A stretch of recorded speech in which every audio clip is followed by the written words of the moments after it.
श्री राम जी से आज्ञा मांगकर अंगद आदि बानरों के साथ हाथों में धनुष बाण लिए हुए श्री लक्ष्मण जी क्रुद्ध होकर चले। उनके लाल नेत्र हैं, चौड़ी छाती और विशाल भुजाएं हैं, हिमाचल पर्वत के समान उज्ज्वल गौरवर्ण शरीर कुछ लालाई लिए हुए है। इधर रावण ने भी बड़े बड़े योद्धा भेजे जो अनेकों अस्त्र शस्त्र लेकर दौड़े।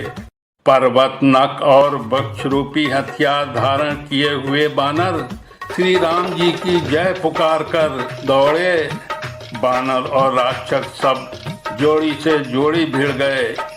इधर और उधर दोनों ओर जय की इच्छा कम न थी, अर्थात बहुत ही प्रबल थी।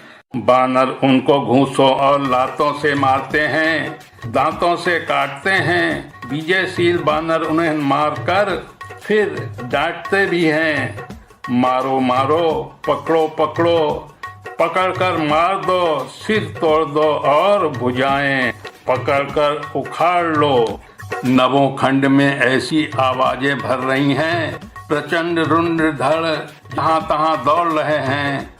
आकाश में देवतागण ये कौतुक देख रहे हैं। उन्हें कभी खेद होता है और कभी आनंद।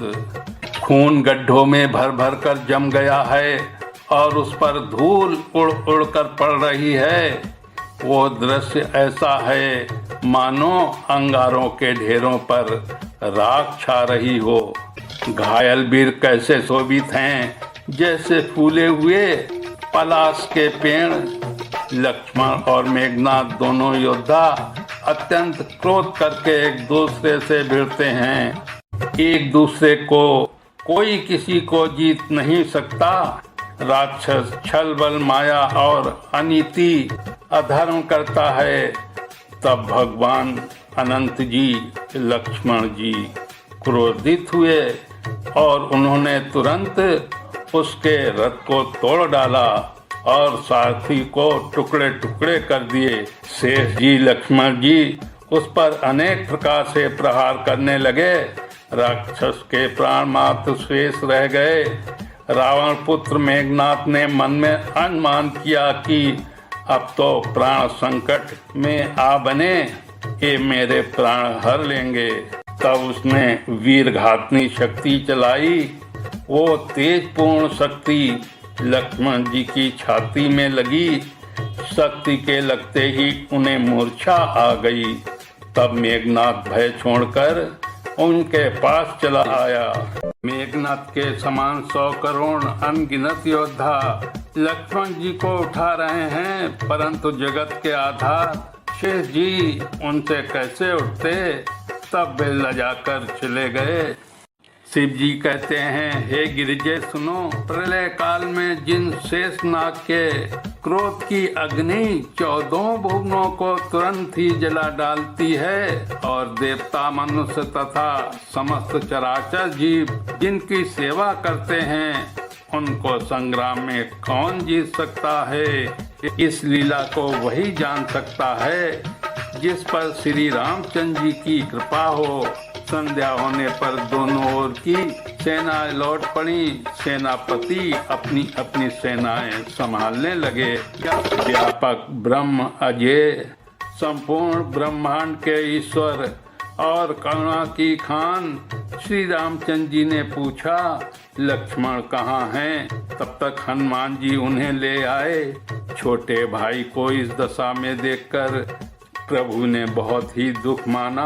जामवंत ने कहा, लंका में सुषेण वैद्य रहता है, उसे ले आने के लिए किसको भेजा जाए। हनुमान जी छोटा रूप धर कर गए और सुषेण को उसके घर समेत तुरंत ही उठा लाए। सुषेण ने आकर श्री रामचंद्र जी के चरण बिंदों में सिर नवाया। उसने पर्वत और औषधि का नाम बताया और कहा कि हे पवन पुत्र, औषधि लेने जाओ। श्री राम जी के चरण कमलों को हृदय में रखकर पवन पुत्र हनुमान जी अपना बल बखान कर, अर्थात मैं अभी ले आता हूँ, ऐसा कहकर चले। उधर एक गुप्तचर ने रावण को इस रहस्य की खबर दी। तब रावण कालनेमी के घर आया। रावण ने उसको सारा मर्म हाल बतलाया। कालनेमी ने सुना और बार बार सिर पीटा अर्थात खेद प्रकट किया। उसने कहा, तुम्हारे देखते देखते जिसने नगर जला डाला उसका मार्ग कौन रोक सकता है। श्री रघुनाथ जी का भजन करके तुम अपना कल्याण करो। हे नाथ, झूठी बकवास छोड़ दो। नेत्रों को आनंद देने वाले नील कमल के समान सुंदर श्याम शरीर को अपने हृदय में रखो। भेदभाव और ममता रूपी दृढ़ता को त्याग दो। महामोह अज्ञान रूपी रात्रि में सो रहे हो, सो जाग उठो। जो काल रूपी सर्प का भी भक्षक है, कहीं स्वप्न में भी वो रण में जीता जा सकता है। उसकी ये बातें सुनकर रावण बहुत ही क्रोधित हुआ।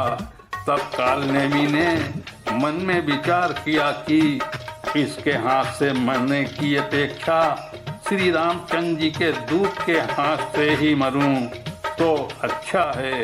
ये दुष्ट तो पाप समूह में रत है। बोलिए श्यामपति रामचंद्र की, पवन सुत हनुमान की।